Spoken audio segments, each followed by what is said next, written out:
திருச்செந்தூர் முருகனை போய் பார்க்கறதுக்கு முன்னாடி இந்த ஊர்ல இருக்கிற பிள்ளையார பார்த்துட்டு போங்க. திருச்செந்தூருக்கு 18 கிலோமீட்டர் முன்னாடி முக்காணிங்கிற ஊர்ல இருந்து 6 கிலோமீட்டர் தொலைவுல ஆறுமுகமங்கலம் என்ற ஊரில் ஆயிரத்தெண் விநாயகர் கோயில் ஒன்று உள்ளது.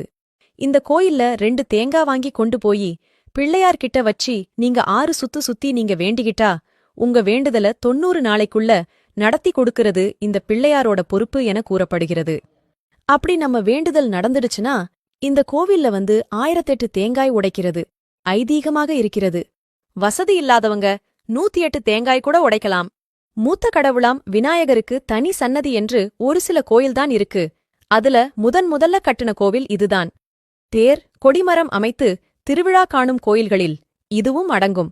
நம்ம வேண்டுதல் வைக்கிற அத்தனை தேங்காயையும் ஒவ்வொரு மாசச் சதுர்த்திக்கும் ஒரு ஹோமம் வளர்த்து அந்த ஹோமத்துல போடுறதா சொல்றாங்க. இந்த ஹோமத்துல இடுற ஒரு தேங்காய் கூட வெடிக்கிறது இல்லேன்னு பெரிய ஆச்சரியமா சொல்றாங்க. எனும திருச்செந்தூர் முருகனை தரிசிக்கிறதுக்கு முன்னாடி ஆறுமுகமங்கலம் ஆயிரத்தெண் விநாயகரை தரிசிக்க மறந்துடாதீங்க.